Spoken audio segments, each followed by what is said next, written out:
Sir, Rahul Gandhi പ്രതിപക്ഷ നേതാവായതിനു ശേഷം മണിപ്പൂരിൽ സന്ദർശനം നടത്തി. അന്നേരം മോദി അവിടെ പോയില്ല. അപ്പോൾ രാഹുൽ പറയുന്നുണ്ട് ഒരു തവണയെങ്കിലും പ്രധാനമന്ത്രി ഇവിടെ ഒന്ന് സന്ദർശിക്കണമെന്ന്. എന്തുകൊണ്ടാണ് പ്രധാനമന്ത്രി നരേന്ദ്രമോദി മണിപ്പൂരിൽ പോകാത്തത്? അല്ല, ഈ രാഹുൽ ഗാന്ധി പറയുന്നതനുസരിച്ചിട്ട് പ്രവർത്തിക്കാനല്ലല്ലോ മോദി ഇരിക്കുന്നത്. മോദിക്ക് പോകണമെന്ന് തോന്നുകയാണെങ്കിൽ മോദി പോവും. മോദി പോകണമെന്നൊക്കെ ആഗ്രഹിച്ചിരുന്നൊരു ഘട്ടത്തിലാണ് ഒരു വല്ലാത്ത സംഭവം കഴിഞ്ഞ കൊല്ലം ഉണ്ടായത്. കാരണം 2023 മെയ് 3 ആണ് അവിടെ സംഘർഷം ഉണ്ടായത്. സംഘർഷത്തിൻ്റെ കാരണം എന്താണെന്ന് വെച്ച് കഴിഞ്ഞാൽ മെയ്ഥികൾക്ക് അവർക്ക് കൂടി മറ്റേ സംവരണം ST വിഭാഗത്തിൽ അവരെ പെടുത്തണം എന്ന് പറഞ്ഞിട്ട് അവരുടെ ഒരു ആവശ്യമുണ്ട്. ആ ആവശ്യം ശരിയല്ല, ഞങ്ങളാണ് ഇവിടുത്തെ യഥാർത്ഥ അബോർജിൻസ് ഗോത്രവർഗക്കാർ എന്ന് കുക്കികൾ പറയുക. അങ്ങനെ വരുന്ന ഒരു ഗോത്ര സംഘർഷമാണത്. കാലാകാലങ്ങളായി തുടരുന്നതാണ്. അപ്പോൾ കാലാകാലങ്ങളായി തുടരുന്നു എന്ന് പറഞ്ഞു കഴിഞ്ഞാൽ പഴയ ഈ ഇവര് ഗോത്രവർഗങ്ങൾ കുക്കികൾ നാഗ വിഭാഗത്തിൽ ലയിച്ചിരുന്നു. അത് കഴിഞ്ഞ് പിന്നീട് 18ാം നൂറ്റാണ്ടിലാണ് ഈ ന്യൂ കുക്കീസ് എന്ന് പറയുന്ന പുറത്തുനിന്നൊക്കെ, പ്രത്യേകിച്ച് മ്യാൻമറിൽ നിന്ന് കുടിയേറി വരുന്ന ആളുകളൊക്കെയാണ്. അപ്പോൾ അതുകൊണ്ട് ഒരുപാട് അവർക്ക് ഈ ഇത് സത്യത്തിൽ അവകാശപ്പെടാനൊന്നുമില്ല. ഞങ്ങൾ പഴയ ഗോത്രവർഗമാണ്, ഞങ്ങളിവിടെ മലയിൽ പണ്ടുണ്ടായിരുന്നതാണെന്നൊന്നും പറയാനൊന്നുമില്ല. അവർ ഈ നാഗാസിൽ ലയിച്ചിരുന്നു, ഈ പഴയ ആളുകൾ, ഓൾഡ് കുക്കീസ്. അത് ഇംഗ്ലീഷ് ചരിത്രമൊക്കെ നമ്മളെടുത്ത് നോക്കുമ്പോൾ അതിൽ ധാരാളമായിട്ട് കാണാം. മോദിയുടെ കാര്യത്തിൽ എന്താന്ന് വെച്ച് കഴിഞ്ഞാൽ ഈ അങ്ങനെ തുടങ്ങി 2023 മെയ് 3 ആ സംവരണ പ്രശ്നത്തിൽ ഗോത്ര വിഭാഗങ്ങൾ തമ്മിൽ സംഘർഷം നടക്കുമ്പോൾ 2023 ജൂലൈ ആയപ്പോഴോ മറ്റോ ഒരു വീഡിയോ വന്നു. ഈ രണ്ട് നഗ്ന സ്ത്രീകളെ പരേഡ് ചെയ്യുന്ന നടത്തിക്കൊണ്ടുപോകുന്ന ഒരു വീഡിയോ വന്നു. അത് മുൻപ് സംഭവിച്ചിട്ടുള്ളതാണ്. ഇത് പുറത്തു വന്ന ജൂലൈയിൽ സംഭവിച്ചിട്ടുള്ള കാര്യമല്ല, വീഡിയോ ആയിരുന്നു. അതൊരു പഴയ വീഡിയോ ആണ്. അപ്പോൾ ആ വീഡിയോ മെയ് 3 സംഘർഷം തുടങ്ങി മെയ് 4 അങ്ങനെ എന്തോ സംഭവിച്ചതാണ്. ഒരു 40 വയസ്സുള്ള ഒരു കുക്കി സ്ത്രീയും ഒരു ടീനേജർ ഒരു യുവതിയും കാങ് പോക്പി എന്ന് പറഞ്ഞ സ്ഥലത്ത് ചില കള്ളുകൂടിയന്മാർ ചെയ്തൊരു അതിക്രമം ആയിട്ടാണ് അത് റിപ്പോർട്ടുകളിലൊക്കെ കാണുന്നത്. അത് ഇതുമായിട്ട് തന്നെ സത്യത്തിൽ ബന്ധപ്പെട്ടതല്ല, ഈ കുക്കി മെയ്തി സംഘർഷമായിട്ട് ബന്ധപ്പെട്ടത്. അപ്പോൾ അവർ പരാതിയും അന്ന് പോലീസിലൊന്നും പരാതി കൊടുത്തതായിട്ടും രേഖകളിലൊന്നും ഉണ്ടായിരുന്നില്ല. അപ്പം അങ്ങനെ ഉള്ളൊരു സംഭവം, ഇല്ലാത്തൊരു കാര്യത്തെ മാനിപ്പുലേറ്റ് ചെയ്ത് ഈ കോൺഗ്രസുമായി ബന്ധപ്പെട്ട ആളുകൾ അങ്ങനെ ഒരു വീഡിയോ പ്രചരിപ്പിച്ചത് എപ്പോഴാന്ന് വെച്ച് കഴിഞ്ഞാൽ പാർലമെന്റ് സമ്മേളനം, മൺസൂൺ സമ്മേളനം ഉണ്ടല്ലോ പാർലമെന്റിന്റെ, ആ മൺസൂൺ സമ്മേളനം തുടങ്ങുന്നതിന്റെ തലേന്നാണ് മറ്റേ വീഡിയോ വരുന്നത്. അപ്പൊ അവിടേക്ക് എത്തിക്കുക എന്നുള്ളതായിരിക്കും ലക്ഷ്യം അല്ലേ? ആ വീഡിയോ വന്നതാണ് സത്യത്തിൽ മോദിക്ക് വലിയ മനപ്രയാസം ഉണ്ടാക്കിയത്. കാരണം അതും മോദിയുടെ തലയ്ക്ക് വെക്കുകയാണേ. അവിടെ ഇങ്ങനത്തെ സംഭവങ്ങൾ ഇപ്പോൾ കേരളത്തിലും പല സ്ഥലത്തും ഇങ്ങനെ പോക്സോ കേസുകളോ ഒക്കെ ഉണ്ടാവുന്നില്ലേ? സ്ത്രീകൾ തമ്മിൽ അടിയും ഉണ്ടാകുന്നു. അതുപോലെ മദ്രസ അധ്യാപകരുമായി ബന്ധപ്പെട്ട് പല പീഡന കഥകൾ വരുന്നുണ്ട്. നമ്മളതൊന്നും അങ്ങനെ എല്ലാ ദിവസവും എടുക്കുന്നില്ല. മദ്രസ പീഡനങ്ങൾ എടുക്കാൻ തുടങ്ങിയ അതിന് സമയം ഉണ്ടാവുള്ളൂ. പക്ഷെ ചില ഇംഗ്ലീഷ് ഓൺലൈനുകളിലൊക്കെ 4-5 എണ്ണമൊക്കെ ഒന്നിച്ചൊക്കെ 101 ഇപ്പോൾ ഒരു മദ്രസ അധ്യാപകൻ പീഡിപ്പിച്ചതിൽ 101 വർഷത്തേക്ക് ശിക്ഷിച്ചൊരു സംഭവം ഉണ്ടായിട്ടുണ്ട് കേരളത്തില്. 101 വർഷം. അപ്പൊ എത്ര വലിയ ശിക്ഷയാണത്? അതെ, അതൊക്കെ ചർച്ച ചെയ്ത് പോകേണ്ടതാണ് നമ്മൾ. അങ്ങനെ പല കേസുകളും ഇതൊക്കെ ഞാൻ അടുത്ത കാലത്ത് സംഭവിച്ചതായി പറയുന്നത്. ഈ 101 വർഷം തടവ് ഇതൊക്കെ 1-ാം പേജിൽ വരേണ്ടതല്ലേ? മുഖ്യധാരാ മാധ്യമങ്ങളിലൊന്നും കാണുന്നില്ല. അകത്തൊരു ഉൾപേജിൽ ഞാൻ ഇംഗ്ലീഷ് പ്രതികരണങ്ങളാണ് ഇത് വായിക്കുന്നത്. കേരളത്തിൽ ഇങ്ങനെ സംഭവിച്ചു എന്നൊക്കെ പറഞ്ഞ് മഞ്ചേരി അവിടെയും കണ്ടൊക്കെ. അപ്പോൾ ഇങ്ങനെ ഇവിടെയും നടക്കുന്നുണ്ട്. പക്ഷേ ഇത് മണിപ്പൂരിൽ ഇങ്ങനെ നടന്നു എന്ന് പറഞ്ഞിട്ടുള്ളത് ഇത് കേന്ദ്ര സർക്കാരിൻ്റെ തലയ്ക്ക് കോൺഗ്രസും ഈ സൂഡോ സെക്കുലർ ആളുകളും കൂടി തലയ്ക്ക് വെക്കാനുള്ള ഒരു ശ്രമം നടത്തി കഴിഞ്ഞപ്പോൾ ആ മൺസൂൺ സമ്മേളനത്തിന് മുമ്പ്, ഇത്തവണ പാർലമെൻറ്റ് സമ്മേളനത്തിന് മുമ്പ് അദ്ദേഹം സംസാരിച്ചതുപോലെ മോദി സംസാരിച്ചു. മോദി എന്താ പറഞ്ഞത്? അദ്ദേഹം പറഞ്ഞു, ഇത് വേദനയും ശാപവുമാണ് ഈ നടന്നിട്ടുള്ളത്. അത് ഈ മണിപ്പൂർ പുത്രിമാർക്ക് ഇങ്ങനെ സംഭവിച്ചതിൽ ആരും മാപ്പ് നൽകുകയില്ല. മോദിയുടെ പ്രസ്താവനയാണ്. ആ പ്രസ്താവനയൊന്നും ആരും ചർച്ച ചെയ്യില്ല, മാപ്പ് നൽകില്ല. സംസ്കൃത സമൂഹത്തിന് നാണക്കേടുണ്ടാക്കുന്ന സംഭവമാണിത്. ഈ രാജ്യത്തെ എല്ലാ മുഖ്യമന്ത്രിമാരും ഇതിനെതിരായ കേന്ദ്ര നിയമങ്ങൾ ശക്തമായി പ്രയോഗിക്കണം. അദ്ദേഹം പറഞ്ഞതാണെന്ന്. അത് പക്ഷെ ആരും ചർച്ചയ്ക്ക് എടുക്കുകയോ അല്ലെങ്കിൽ വലിയ പ്രാധാന്യം കൊടുക്കുകയൊന്നും ചെയ്തിരുന്നില്ല. അദ്ദേഹം പറഞ്ഞതാണിത്. വേദനയും ശാപവുമാണ് ഈ മണിപ്പൂർ പുത്രിമാർക്ക് സംഭവിച്ചത്, സംസ്കൃത സമൂഹത്തിന് ചേർന്നതല്ല എന്ന് അദ്ദേഹം പറഞ്ഞു. പക്ഷേ ഇങ്ങനെ ഇതും കൂടിയൊക്കെ അദ്ദേഹത്തിന് ചാർത്തി കൊടുക്കുകയും സത്യത്തിൽ അവിടെയുള്ള 2 ഗോത്ര സംഘർഷങ്ങൾ വിദേശ ശക്തികൾ മുതലെടുക്കുകയും ഒക്കെ ചെയ്യുന്ന ഈ ഘട്ടത്തിൽ അദ്ദേഹത്തിന് ചെയ്യാവുന്ന എന്താണെന്ന് വെച്ച് കഴിഞ്ഞാൽ അദ്ദേഹത്തിൻ്റെ ആഭ്യന്തരമന്ത്രിയെ ആ കാര്യം ഏൽപ്പിച്ചു. അമിത്ഷാ അവിടെ പോയി. അല്ലെങ്കിൽ ഇത് നിയന്ത്രിക്കാൻ കഴിവുള്ള ഉദ്യോഗസ്ഥരെയൊക്കെ കൃത്യമായിട്ട് നിയോഗിച്ച് അത് വേണ്ട നടപടിക്രമങ്ങൾ കൊടുക്കാൻ പറഞ്ഞു വിടുക, അല്ലെ?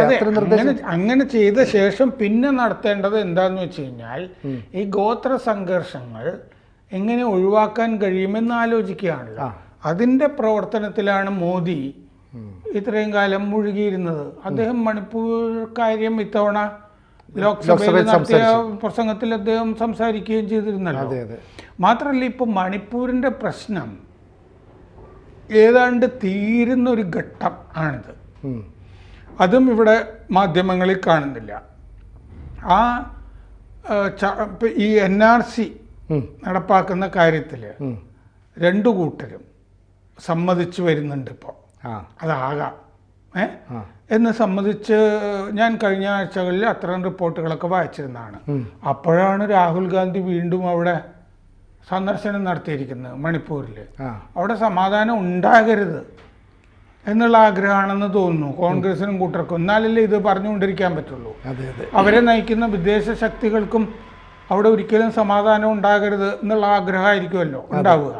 മാത്രമല്ല, ബംഗ്ലാദേശിൽ ഷെയ്ഖ് ഹസീന പറഞ്ഞില്ലേ, അമേരിക്ക ഒരു ഇസ്ലാമിക രാജ്യം കുക്കികളെയൊക്കെ വെച്ച് ബംഗ്ലാദേശിൻ്റെ ഭാഗവും മ്യാൻമറിൻ്റെ ഭാഗവും നാഗാലാൻഡിൻ്റെ ഭാഗവും ഒക്കെ അരുണാചലിൻ്റെ ഭാഗമൊക്കെ ചേർത്തിട്ടേ മണിപ്പൂരിൻ്റെ ഭാഗം കുക്കികളെയൊക്കെ ചേർത്തിട്ടൊരു ക്രിസ്ത്യൻ രാജ്യം പ്ലാൻ ചെയ്യുന്നു എന്നൊക്കെ പറഞ്ഞല്ലോ. അപ്പോൾ വിദേശ ശക്തികൾ പല കുക്കി ഭീകരവാദികളുമൊക്കെ ഇംഫാൽ വിമാനത്താവളത്തിൽ നിന്നാണ് NIA അടുത്ത കാലത്തൊക്കെ അറസ്റ്റ് ചെയ്തതൊക്കെ.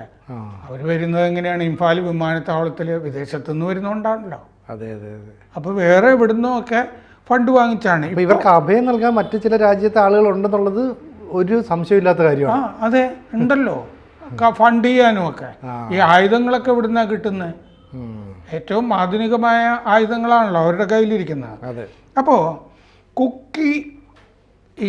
കുക്കികളുടെ സംഘടന കുക്കി INP എന്ന് പറയുന്നത് KIM അവർ ഈ NRC നടപ്പാക്കാൻ പറ്റില്ല എന്നുള്ള നിലപാട് മാറ്റിയിട്ടുണ്ട്. അവർ പറഞ്ഞിട്ടുണ്ട് കുക്കി മേഖലകളിൽ ഈ NRC നടപ്പാക്കാം. കഴിഞ്ഞ ആഴ്ച അവർ പറഞ്ഞ കാര്യമാണ് ഞാനീ പറയുന്നത്. NRC നടപ്പാക്കാം, പക്ഷേ ഒരു കണ്ടീഷനേ ഉള്ളൂ. അത് ഭരണഘടനയിൽ പറയുന്നത് പ്രകാരം ആണ് ചെയ്യേണ്ടത്. മെയ്തി അതിരുകൾക്കുള്ളിൽ അത് ചെയ്യാം. ബഫർ മേഖലകൾ മാർക്ക് ചെയ്തിരിക്കണം അതിനുള്ളത്. നുഴഞ്ഞു കയറ്റക്കാരെ നിങ്ങൾക്ക് കണ്ടെത്താം, അത് ഞങ്ങൾ തടയില്ല. നുഴഞ്ഞു കയറ്റമാണല്ലോ ഇതിൻ്റെ അകത്തുള്ള പ്രധാനപ്പെട്ട വിഷയം. നുഴഞ്ഞു കയറ്റക്കാരെ നിങ്ങൾ കണ്ടെത്തിക്കോളൂ, അവരെ പറഞ്ഞയച്ചോളൂ. ഡിപ്പോർട്ട് എവിടുന്നാണ് വന്നത്, മ്യാൻമാറിൽ നിന്ന് വന്നതാണെങ്കിൽ തിരിച്ചയച്ചോളൂ, തടയില്ല. ഇതാണ് ഇപ്പോൾ കുക്കി ഇൻപിയുടെ നിലപാട്.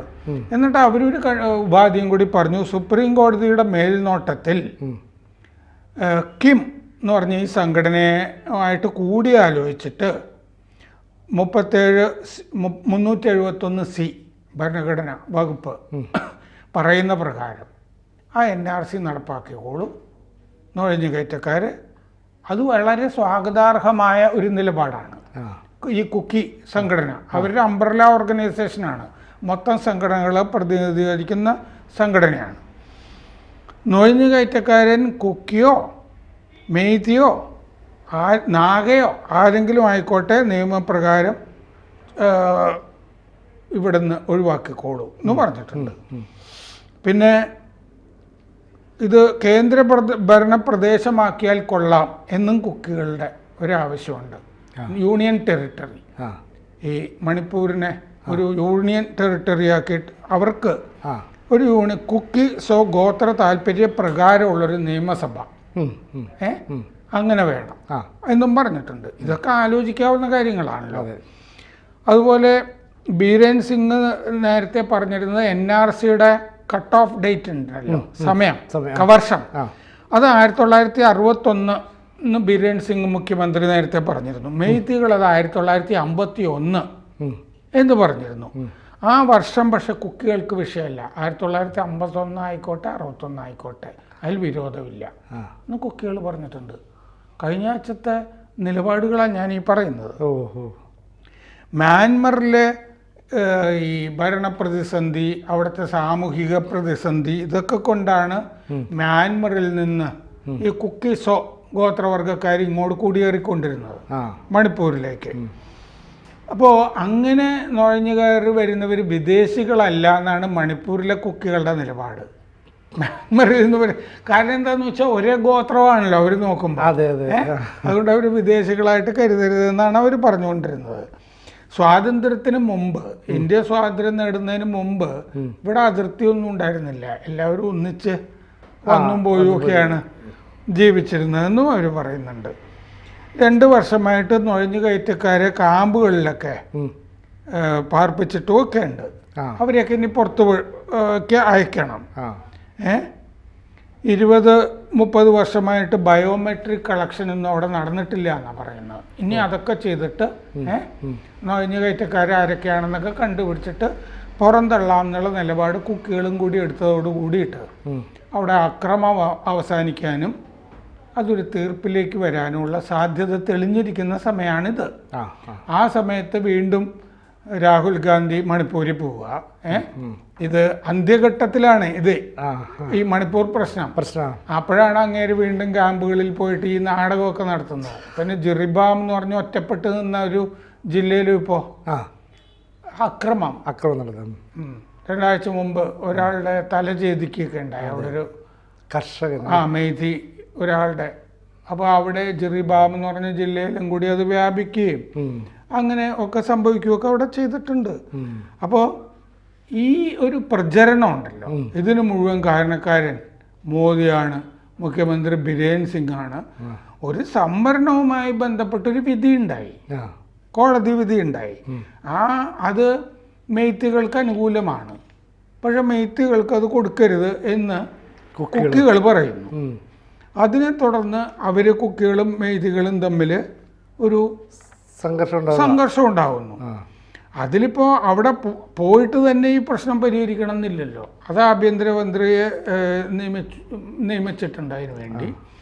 പക്ഷേ ഇവിടെ എന്താണെന്ന് വെച്ച് കഴിഞ്ഞാൽ ഈ പ്രധാനമന്ത്രി അദ്ദേഹം പോകുമായിരുന്നു. പക്ഷേ ഈ വീഡിയോയും കൂടി പുറത്തിട്ട് ഒരു മര്യാദ ഇല്ലാത്ത പ്രചാരണം, രാജ്യത്തെ തന്നെ അവഹേളിക്കുന്ന രീതിയിലായി പോയി അല്ലേ? അതെ, അങ്ങനെ ഒരു സംഗതി വന്നതാണ് ഇതിൽ പ്രശ്നമായത്.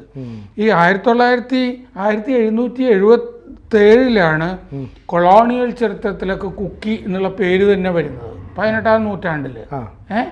അതല്ലാതെ ഇവർ അവിടെ കാലാകാലങ്ങളായി മലകളിൽ ജീവിച്ചിരുന്നു എന്നൊന്നുള്ളത് ചരിത്രപരമായ ഇതൊന്നും അതിൻ്റെ അകത്തില്ല, കാണുന്നില്ല. ചിറ്റഗോങ്ങിൽ ബ്രിട്ടീഷുകാരെ ഇവർ വാറൻ ഹേസ്റ്റിങ്സിൻ്റെ കാലത്ത് ആക്രമിച്ചിട്ടുണ്ട് കുക്കികൾ. ഈ പഴയ കുക്കികൾ നേരത്തെ ഞാൻ പറഞ്ഞ പോലെ നാഗന്മാരിൽ ലയിച്ചു. ഇപ്പോൾ ഉള്ളത് നവകുക്കികളാണ്. മ്യാൻമറിൽ നിന്നൊക്കെ മണിപ്പൂരിലേക്ക് കുടിയേറിയ ആളുകളാണുള്ളത്. 1824 1896 കാലത്ത് ആംഗ്ലോ ബർമീസ് യുദ്ധത്തിന് ശേഷം ബ്രിട്ടീഷുകാരും ബർമ്മക്കാരും തമ്മിൽ നടന്ന യുദ്ധത്തിന് ശേഷമാണ് ഈ കുക്കികൾ, ഇപ്പോൾ അവിടെ കാണുന്ന കുക്കികൾ കുടിയേറിയിരിക്കുന്നത്. അതല്ലാതെ 16, 17 നൂറ്റാണ്ടിലെ കുക്കികൾ ഇപ്പം ഇല്ല അവിടെ. അവർ നാഗന്മാരായിട്ടാണ് ഇപ്പോൾ അറിയപ്പെടുന്നത്. അതിൽ ജയിച്ചു 1886 ഗസറ്റിയറിൽ ഈ പഴയ കുക്കികൾ 8000 പേരെന്നും പുതിയ കുക്കികൾ 17,000 എന്നും രേഖപ്പെടുത്തിയിട്ടുണ്ട്. അപ്പോൾ പുതിയ കുടിയേറ്റക്കാരാണ് അവിടെയുള്ള കുക്കികൾ. അപ്പോൾ ബ്രിട്ടീഷുകാർ കൊണ്ടുവന്ന കൂലിപ്പട്ടാളാണ് ഈ പുതിയ കുക്കികൾ. അവർ പോരാടാൻ വേണ്ടിയിട്ടേ കൊണ്ടുവന്നതാണ്. നാഗഗോത്രങ്ങൾ, നാഗന്മാരെ ആക്രമിക്കുമ്പോൾ അവരെ ചെറുക്കാൻ വേണ്ടി കൊണ്ടുവന്ന കൂലിപ്പട്ടാളം, ബർമയിൽ നിന്ന് കൊണ്ടുവന്ന കൂലിപ്പട്ടാളം നവകുക്കികൾ ആണ് അവര്. അതായത് ഈ 19-ാം നൂറ്റാണ്ടിലൊക്കെ വന്നിട്ടേ ഉള്ളൂ, അധികം കാലമൊന്നും ആയിട്ടില്ല. 1949 ശേഷമുള്ള നുഴഞ്ഞുകയറ്റമാണ് ഇപ്പോൾ പ്രശ്നത്തിലായിരിക്കുന്നത്. അത് കഴിഞ്ഞ് സ്വാതന്ത്ര്യത്തിന് ശേഷം നുഴഞ്ഞു കയറിയവർ അനധികൃത ആളുകൾ, അവരൊക്കെ പോകണം എന്നുള്ളതാണ്. അപ്പോൾ സത്യത്തിൽ ഈ മെയ്തികളുടെ ഈ മറ്റേ ST പദവി, അതിനേക്കാൾ പ്രധാനപ്പെട്ട പ്രശ്നമാണ് അവിടെ ഇപ്പോൾ അനധികൃത കുടിയേറ്റക്കാരെ ഒഴിവാക്കുന്നു എന്നുള്ളത്. അത് നിലവിലുള്ള കുക്കികൾക്ക് അതിൽ താല്പര്യം ഇല്ല, അതുകൊണ്ടാണ്. അപ്പോൾ 1951 ബേസ് ഇയർ ആക്കാം NRC വേണം എന്നുള്ളതാണ് സർക്കാർ നിലപാട്. അതിപ്പോൾ കുക്കികൾ സമ്മതിച്ചിരിക്കുന്നു. അപ്പോൾ അങ്ങനെ ഇതൊരു അന്തിമഘട്ടത്തിലേക്ക് മണിപ്പൂർ പ്രശ്നം കയറുമ്പോഴാണ് ഈ രാഹുൽ ഗാന്ധിയുടെ മണിപ്പൂർ തീർത്ഥയാത്ര സംഭവിച്ചിരിക്കുന്നത്. എന്നിട്ടാണ് പ്രധാനമന്ത്രി മോദി അങ്ങോട്ട് പോകണമെന്ന് പറയുന്നത്. അപ്പം അത് മോദിക്ക് സൗകര്യമില്ല. കാരണം അദ്ദേഹത്തിന് റഷ്യയിലൊക്കെ പോകാനുണ്ട്. അദ്ദേഹം ഒരു ആഗോള മനുഷ്യനാണ്. അദ്ദേഹത്തെ ആഗോള തലത്തിലൊക്കെ ആവശ്യമുണ്ട്. രാജ്യത്തിൻ്റെ കാര്യങ്ങൾ അദ്ദേഹത്തിന് നോക്കാനുണ്ട്. അവിടുത്തെ കാര്യങ്ങൾ അമിത്ഷാ നോക്കുന്നുണ്ട്. മണിപ്പൂർ അതിനൊരു ഫൈനാലിറ്റി ഇപ്പം വരുന്നുണ്ട്. അതുകൊണ്ട് രാഹുൽ മോദി ഓർത്ത് ബേജാറാകേണ്ടതില്ല. കൂടുതൽ വാർത്തകളും വിശേഷങ്ങളും നിങ്ങളിലേക്ക് എത്താൻ ABC മലയാളം സബ്സ്ക്രൈബ് ചെയ്യുക, ബെൽ ബട്ടണും അമർത്തുക.